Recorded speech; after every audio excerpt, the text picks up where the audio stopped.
Pueden tomar sus lugares. Vamos a hablar precisamente de un hombre y de un libro del cual podemos nosotros recibir los mejores consejos para nuestra vida, para nuestro desarrollo y para nuestro crecimiento espiritual. Quiero hablarles primeramente en esta ocasión un poco acerca del contexto histórico del libro de Nehemías. El rey Salomón murió aproximadamente, se me olvidó decirle que los translates que están en la parte de atrás, por favor, para los jóvenes que entiendan muy bien el español. El rey Salomón murió aproximadamente en el año 928 a.C. Y 200 años después de la muerte de Salomón, llegaron los asirios, conquistaron Israel en el año 722 antes de Jesucristo. Israel en esa época, en ese tiempo, estaba dividido. En el norte Israel y en el sur estaba Judá. Y los asirios, 100 años después, se llevaron a todos los judíos a Siria, y hace aproximadamente, después de estos acontecimientos, aproximadamente 2500 años que las 12 tribus de Israel se perdieron en el mundo. Y solamente quedaron las tribus de Judá, que muchas veces es conocida como no sé si ustedes habrán escuchado un poco, son conocidos como los de Cohen o los judíos ortodoxos. Entonces, después el rey del sur cayó en manos de los babilonios. Primero fue el rey del norte de Israel. Y eventualmente después el rey del sur conquistado por los babilonios, y eventualmente los babilonios conquistaron a los asirios. Y después, según la historia, vinieron los medos y los persas, y conquistaron a los asirios. Eventualmente también vino el rey de Persia, rey Ciro, en el año 539 y conquistó a los babilonios. Y entonces el rey Artajerjes, que es el que vivía en el tiempo de Nehemías, este rey fue uno de los reyes que dejó que regresaran los primeros judíos a Israel. Entonces es aquí donde comienza precisamente la historia del libro de Nehemías, de este grupo que había regresado a Israel, pero vemos que comienza diciendo Nehemías que estaba completamente destruida la ciudad, estaban destruidas sus murallas y todo era absolutamente un caos. Vemos entonces aquí en este libro, en el libro de Nehemías, que los antecedentes históricos realmente eran terribles. Noticias que él recibió realmente devastadoras, realmente tristes por la situación que se estaba viviendo en su tierra, Israel. Y estas noticias llegaron precisamente en el momento en el que Nehemías estaba viviendo muy cómodamente, estaba rodeado de lujos, de confort. Pero sin embargo vemos qué noticia es la que llega. ¿Cómo puede ser y qué tan fuerte, qué tan importante puede ser esa noticia que pueda moverte del confort en el que vives o en el que a lo mejor te encuentras en este momento? La pregunta más importante aquí, ¿qué fue lo que movió a Nehemías? ¿Qué fue lo que lo hizo impulsarse para comenzar a buscar una solución al problema y a la situación que se estaba viviendo? En el versículo 3 del libro de Nehemías, capítulo 1, dice que las noticias que le llegaron a Nehemías, dice que los que quedaron, o el remanente que ellos vieron cuando regresó este grupo de israelitas a la tierra, dijeron: están en gran mal y en gran afrenta. La ciudad está desprotegida, la ciudad está completamente destruida.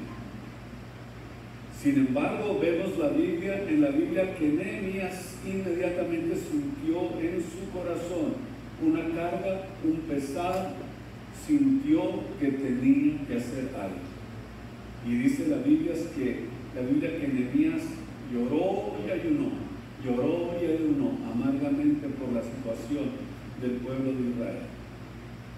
Vemos entonces que Nehemías era un hombre de oración, era un hombre sensible, era un hombre disciplinado, y la disciplina necesitamos entender que toma tiempo para poder formarla, para poder formar ese carácter, y ese carácter solamente se forja cuando nosotros somos disciplinados.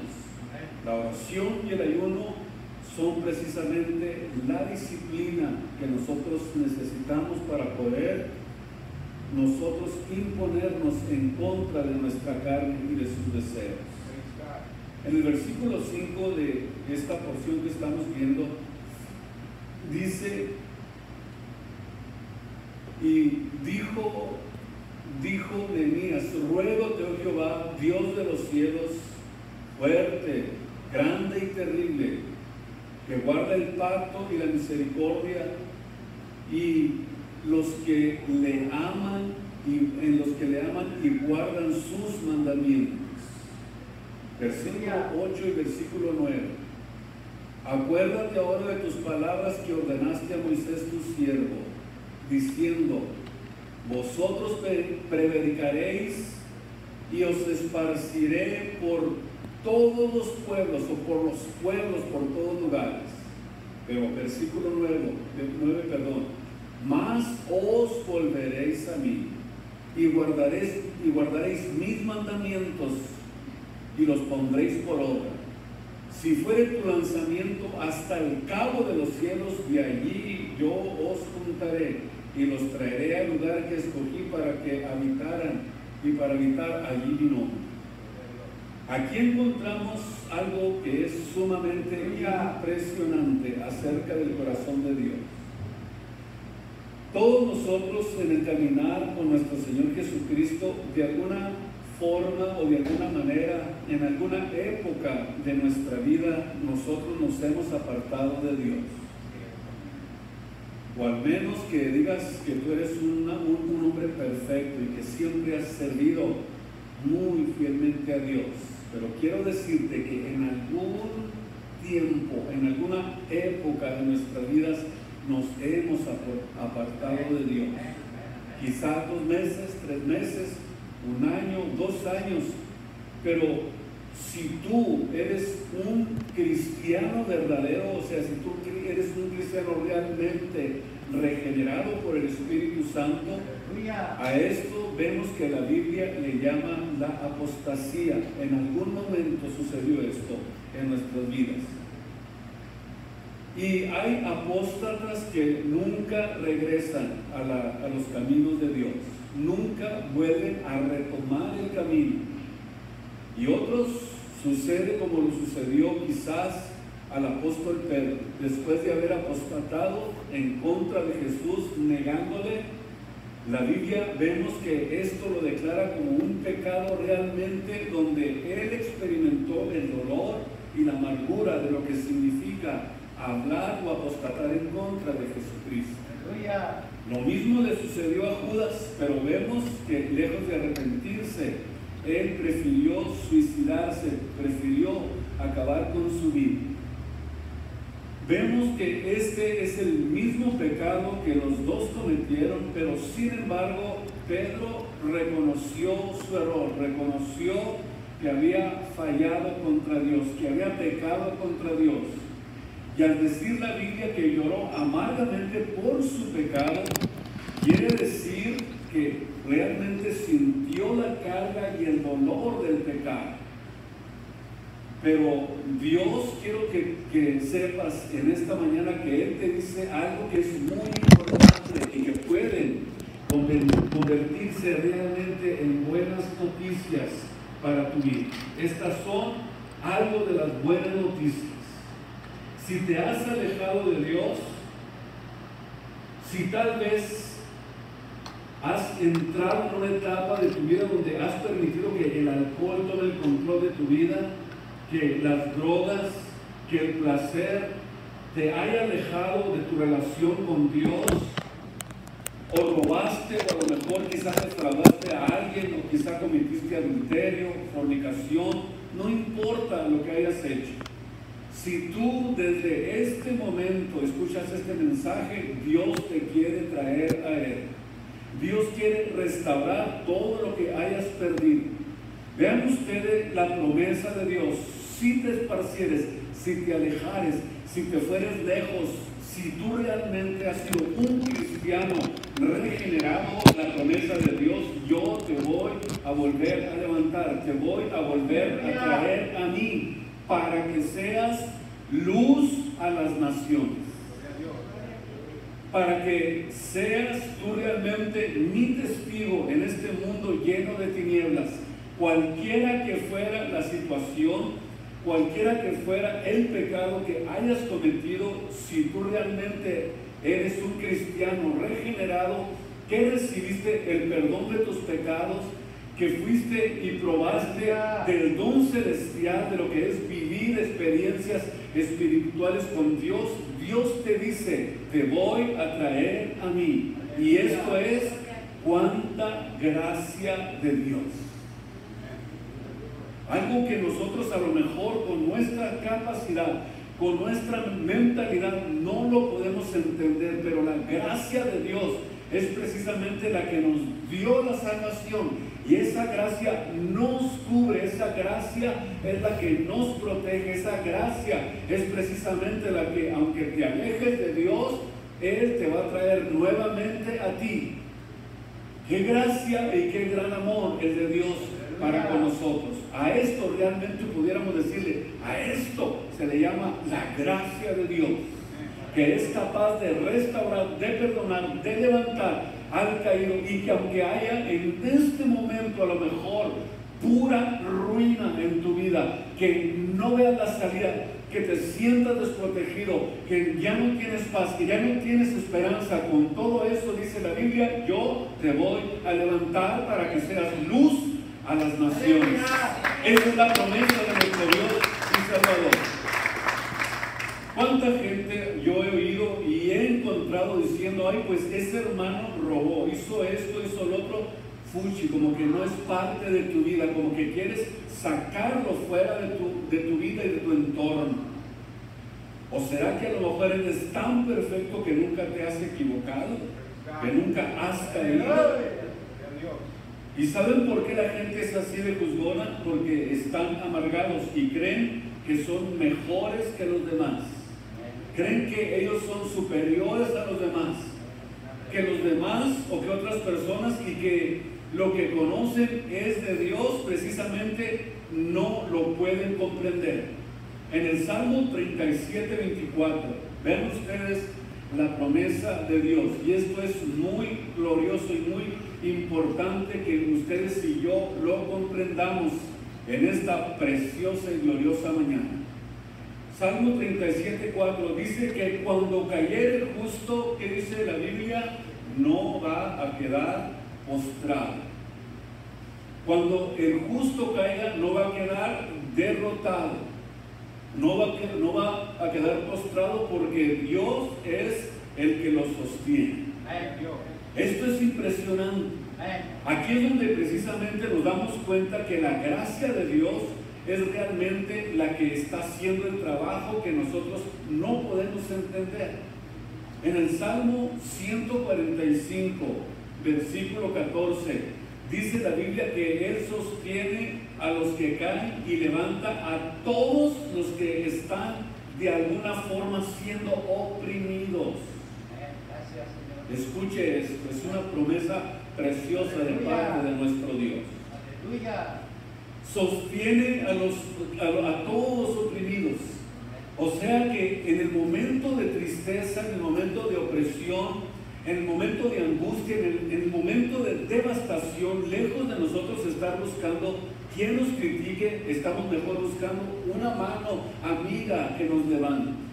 Alguien que nos ayude, que nos sostenga, que nos soporte, que nos eche la mano para poder levantarlos. Díganme usted, ¿no es realmente eso lo que Dios quiere de nosotros? Que Dios tenga misericordia de aquellos que a lo mejor se han apartado del camino de Dios y ya no están sirviendo a Cristo como deberían de hacerlo. Era precisamente la carga que Nehemías estaba sintiendo precisamente en ese momento. Estaba viendo el gran mal, la gran devastación, la tristeza, la amargura, lo que estaba sucediendo con su pueblo, pero sin embargo vemos que inmediatamente comenzó a pedirle a Dios la forma para poder ir y restaurar, para poder ir y levantar. Y para poder hacerlo, tienes tú que primeramente tener un liderazgo espiritual fuerte en tu vida para poder hacerlo, para poder soportarlo y para poder convertirte en alguien que Dios va a utilizar para levantar aún hasta una nación. Así de glorioso es esto, lo que Dios quiere hacer con cada uno de nosotros. En Proverbios 24, 16 dice: 7 veces cae el justo. ¿Y qué es lo que hace el justo, el que ama a Dios? Que se equivoca, que comete pecados, que comete errores. 7 veces nuevamente se vuelve a levantar. ¿Por qué? Porque no importa lo que haya sucedido en tu vida, tú tienes la sabiduría, la capacidad, el conocimiento para poder levantarte, para poder hacer el cambio, para hacer ese cambio y cambiar el rumbo de tu vida y nuevamente meterte en la brecha, en el camino donde Dios te quiere llevar. 7 veces cae el justo y vuelve a levantarse. Miqueas capítulo 7, versículo 8. Tú, amiga mía, no te alegres de mí, porque aunque caí, me levantaré. Vean ustedes, aunque caí, me levantaré, aunque more en tinieblas, Él será mi luz. O sea, no importa lo que hayas hecho, no importa lo que haya pasado en tu vida, el poder de Dios es más grande que tus pecados. El poder de Dios es más grande que tus errores. El poder de Dios es más grande que lo que haya sucedido en tu vida. Levántate, determínate, porque Él está de tu lado para bendecirte, para ayudarte, siempre y cuando tú lo determines en tu vida, porque Él es más grande que tus pecados. Y eso es precisamente las buenas nuevas del Dios al que nosotros servimos. Y por eso cuando caemos o tenemos algún problema en el pasado, llegamos inmediatamente ante su presencia, quizás quebrantados, adoloridos, bañados en lágrimas, diciéndole: Dios, ten misericordia de mí. Y si Dios ha tenido misericordia de tu vida y de mi vida, entonces es cuando nosotros ahora tenemos que aprender a tener misericordia de aquellos que nos han lastimado, de aquellos que a lo mejor nos han ofendido, nos han calumniado, han mentido acerca de nosotros. ¿Por qué? Porque hay cristianos que han sido perdonados por Dios, pero no saben perdonar las ofensas. No saben perdonar a los que los han ofendido. Y Cristo dijo que nosotros teníamos que aprender estas dos cosas. No solamente dijo: yo te voy a perdonar, pero sí nos dijo algo muy importante: perdonen al que los ofenden. ¿Cómo? así como yo también los he perdonado a ustedes. Así que si yo me encuentro con alguien que me ofendió, que me calumnió, yo con toda certeza y toda confianza puedo ir con esa persona y decirle y externarle mi mano y decirle: yo soy un hijo de Dios y no estoy amargado en contra de nadie. Si tú sigues enojado en contra de mí, ese es tu problema. Aquí está mi mano. Y si tú no puedes perdonar, yo sí, porque Él me perdonó a mí primero. Y lo que Dios nos ha perdonado era digno de muerte. Pero sin embargo, su gracia, su misericordia, su perdón nos alcanzó y ahora estamos aquí para poder alabar y glorificar. Darle muchas gracias por todas sus bendiciones y por todo lo que Él ha hecho por nosotros. Cuando tú logras tener este nivel de liderazgo espiritual en tu vida, estamos hablando de un liderazgo superior a la capacidad humana. Un liderazgo que sobrepasa lo humano y entra a un ambiente donde está precisamente morando la presencia de Dios. Y si estamos envueltos en ese ambiente de Dios, no va a ser difícil actuar como Dios quiere que actuemos y hacer lo que Dios nos dice que hagamos. Él nos dijo: ama a tus amigos, a tus camaradas. No, Él dijo: ama a tus enemigos. Porque si amas al que te ama, pues ¿cómo te voy a recompensar? Gracias Dios. ¿Cómo te voy a premiar si no sabes ni perdonar? Pero desde el momento en que tú lo haces, escúchenme muy bien porque esto es muy importante. Desde el momento en que tú lo haces, desde ese momento no te imaginas las bendiciones y la gracia de Dios que van a caer sobre tu vida. Es lo que nos dice Hebreos 12:15. Dice la Biblia claramente: seguir la paz y la santidad con todos. Desde el versículo 14 y versículo 15. Tienen que seguir la paz y la santidad con todos. Y deben de cuidar, dice el versículo 5, deben de cuidar que ninguna raíz de amargura brote en ustedes. ¿Por qué razón nos dice el apóstol que debemos de cuidar que no broten raíces de amargura? Porque las raíces de amargura van a impedir el crecimiento. Si nosotros dejamos que estas raíces de amargura broten, ¿qué es lo que hacen? Impiden la gracia de Dios en nuestras vidas. Matan el liderazgo espiritual que estamos desarrollando para poder bendecir, para poder ayudar y para poder ser luz, para poder ser aquellos que predican el Evangelio en esta tierra. Si no es de esta forma, entonces no podremos nosotros ir a los lugares donde hay a lo mejor matrimonios arruinados, hogares destruidos, murallas derribadas, porque si no tenemos las habilidades, las armas y la capacidad que necesitamos, en vez de ayudar, nos vamos a poner a llorar con ellos. Y nos vamos a amargar nuestras vidas, pero Dios nos prepara para que podamos salir al mundo y predicar el Evangelio.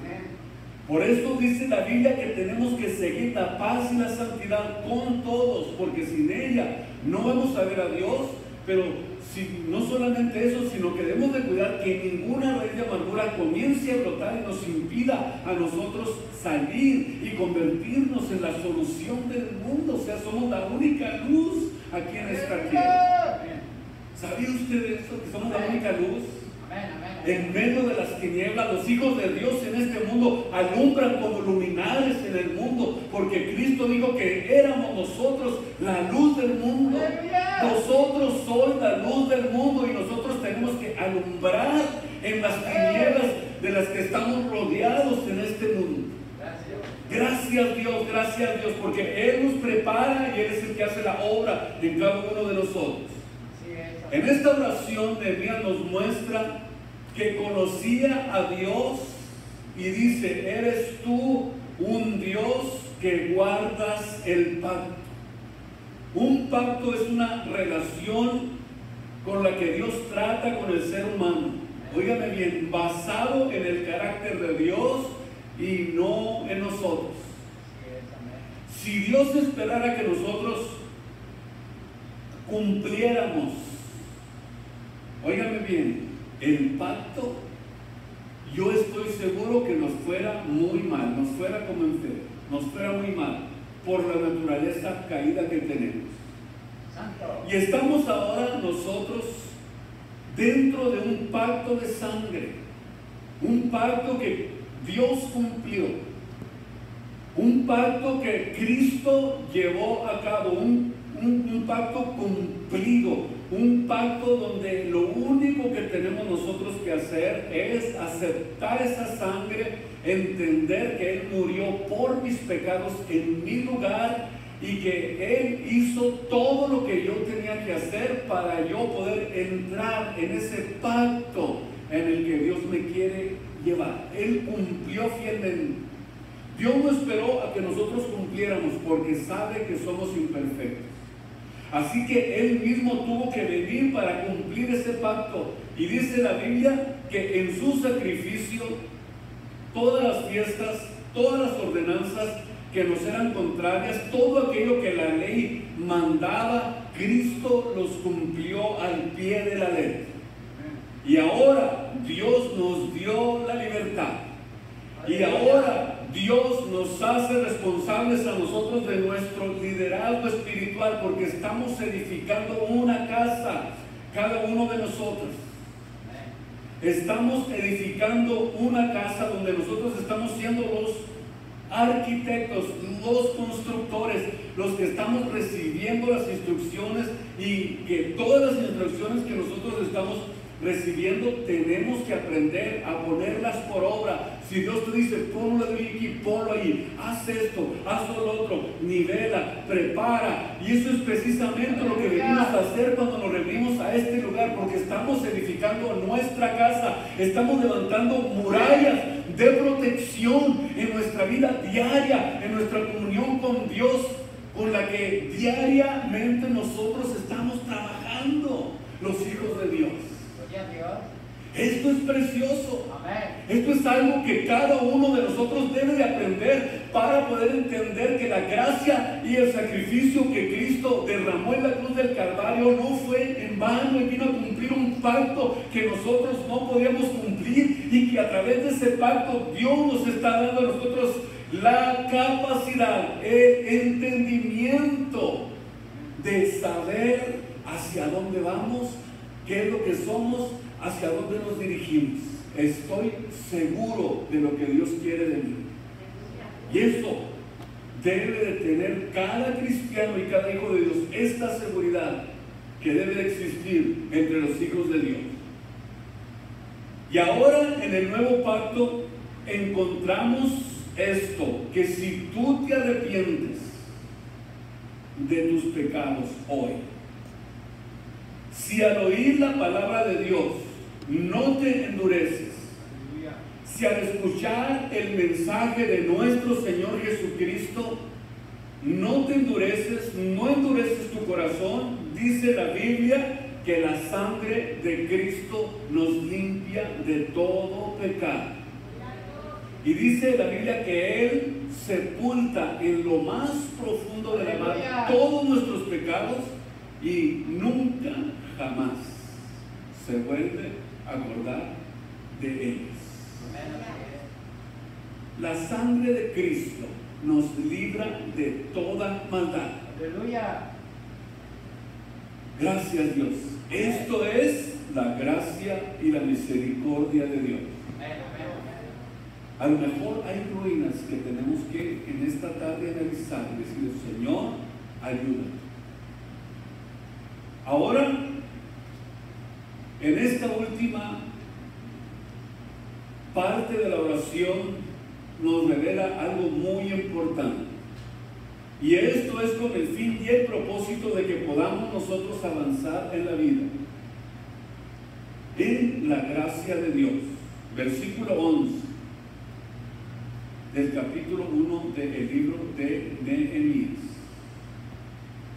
Ruégote, oh Señor, escuchen eso, ruégote, oh Señor,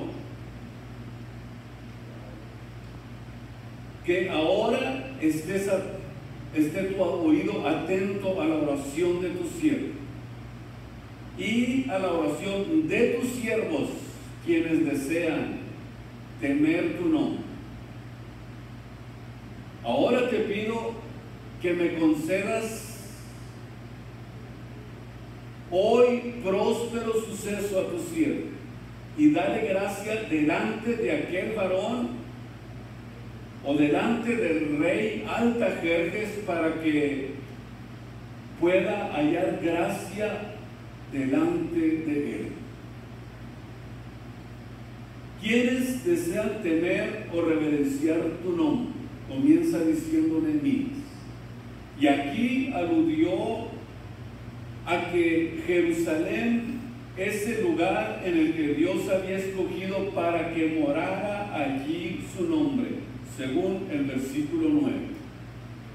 El pueblo de Dios deseaba temer su nombre y por ello oraba por la intervención de Dios.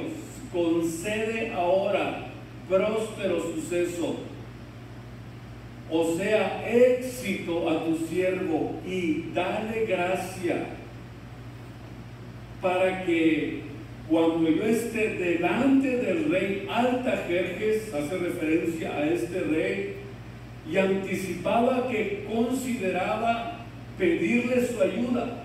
Vean ustedes que él anticipadamente estaba pidiéndole a Dios para que cuando estuviera delante del rey, Dios pudiera prosperar los planes que él ya había comenzado en su mente a ¿cómo pudiéramos decir? Deshilachar en su mente.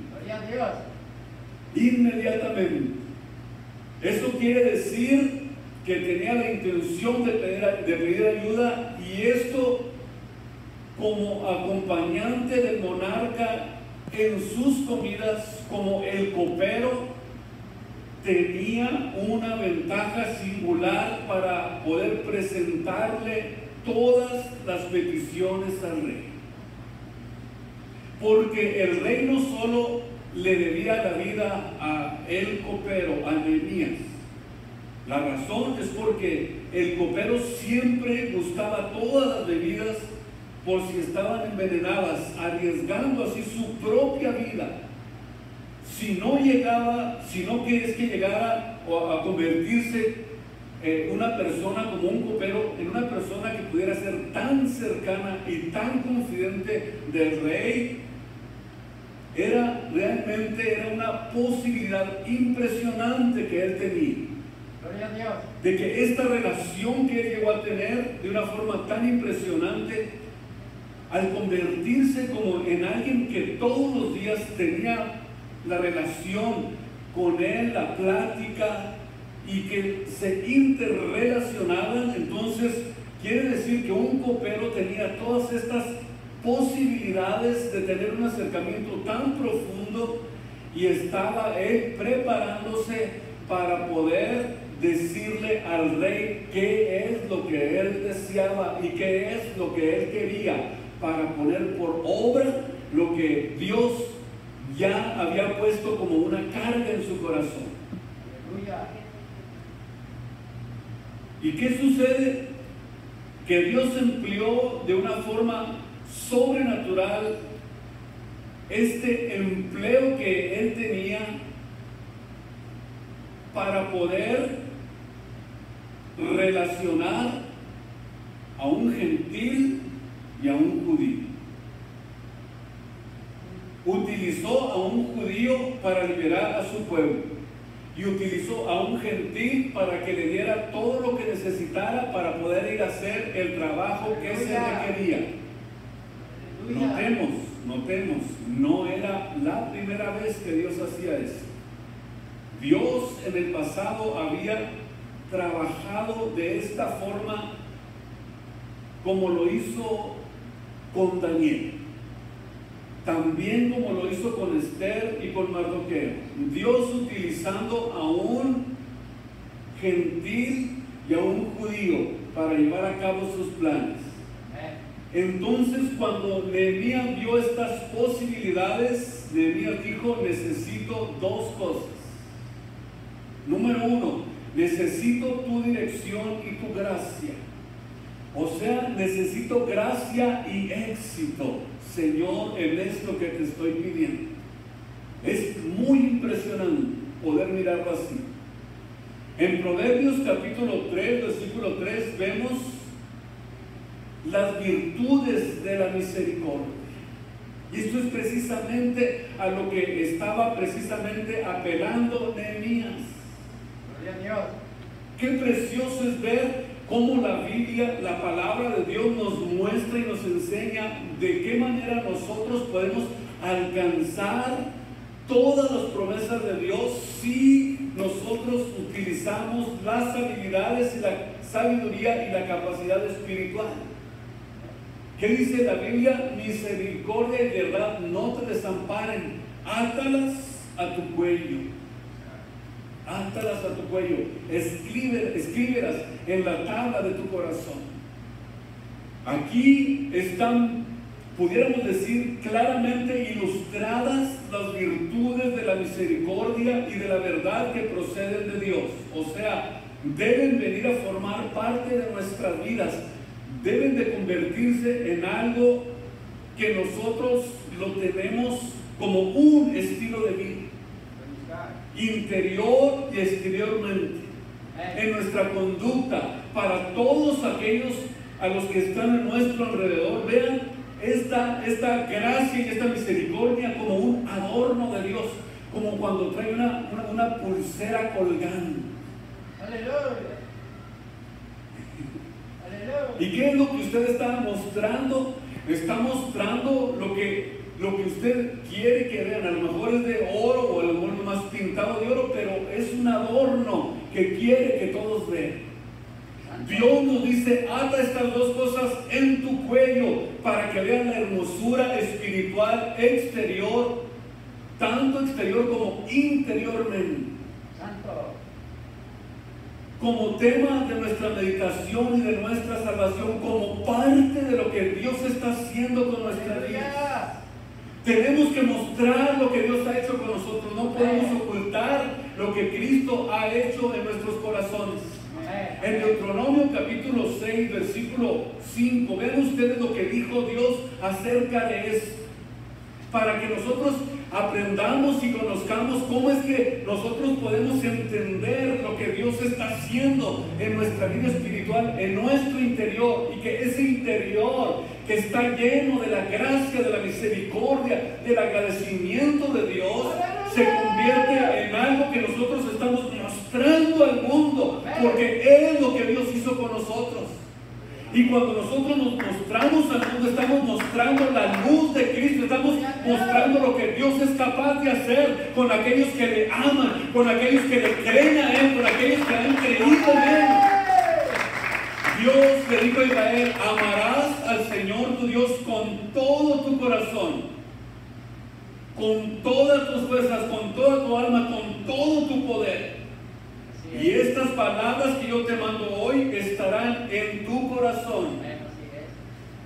Óiganme bien, estarán en tu corazón, porque eso es precisamente lo que nosotros estamos haciendo que la palabra de Dios sea la que se refleje a través de nosotros. Esta misericordia y verdad interiores son lo mejor y lo más, o podríamos decir, y la más gloriosa evidencia de nuestra salvación. Por algo dijo Jeremías, en Jeremías 31:33. Óigame bien, esto es precioso. Jeremías capítulo 31, versículo 33. Algo que nosotros tenemos que aprender en nuestra vida diaria. Mas este es el pacto que haré con la casa de Israel. Escuchen ustedes, este es el pacto que haré con la casa de Israel. Después de aquellos días, dice el Señor, daré mi ley en sus entrañas y escribiréla en sus corazones, y seré yo a ellos por Dios y ellos me serán por pueblo. Y no enseñará más ninguno a su prójimo ni ninguno a su hermano diciendo: conoce al Señor, porque todos me conocerán, desde el más pequeño hasta el más grande, dice el Señor, porque perdonaré la maldad de ellos y nunca jamás me acordaré de sus pecados. Esto es la misericordia y la gracia de Dios obrando y obrando en nuestras vidas. Y vemos que cuando Nehemías se llenó de esto, empezó a mirar que realmente la misericordia de Dios lo había tomado. Y había visto la ruina, había visto cómo el pueblo de Dios estaba en gran mal, y dijo: Señor, dame gracia delante del gobierno y delante de ese hombre que es el rey, para poder llevar a cabo este plan que tú estás poniendo en mi corazón, esta carga que pusiste, este deseo que hay en mi corazón de ir y predicar y levantar y restaurar todo lo que se había perdido, porque esa es la misión de la iglesia, esa es la misión de los hijos de Dios. Dios nos está llamando a restaurar las familias, a restaurar a nuestro vecino, a nuestras familias, a los que están en nuestros entornos, en nuestros alrededores. Hay que hablarles del evangelio, porque es lo único que tenemos y lo más valioso que hay en esta tierra, el evangelio de la gracia de Dios. Nada más, el evangelio de la gracia de Dios. Aleluya. Vemos entonces, escúchenme muy bien, que Nehemías tenía un sentido de misión en la vida. Tenía un sentido de misión y entendía cuál era el propósito principal de su vida. Entendía cuál era el propósito principal. Si tú tienes ese entendimiento y sabes cuál es el propósito principal de tu vida, tú vas a sentir esa carga. Vas a sentir el dolor, la angustia de aquellos que están sufriendo, de aquellos que están en gran mal y que necesitan la palabra de ánimo y de consolación que Cristo ha depositado en nuestros corazones, en nuestras vidas. Tenemos la solución para un mundo enfermo. ¿Por qué? Porque tenemos la palabra de nuestro Dios y Salvador Jesucristo. A Él sea la gloria y la honra en esta mañana. A Él sea la gloria y la honra. A Él toda la gloria. Bendito sea su nombre. Gracias, Señor. Pónganse de pie en esta tarde. Y vamos a continuar la próxima semana. Dios, yo sé que está obrando. Dios está tocando las vidas y los corazones. Él quiere hacer cambios. Cambios radicales. Aleluya. Cambios reales. Aleluya. En la vida y el corazón de sus hijos.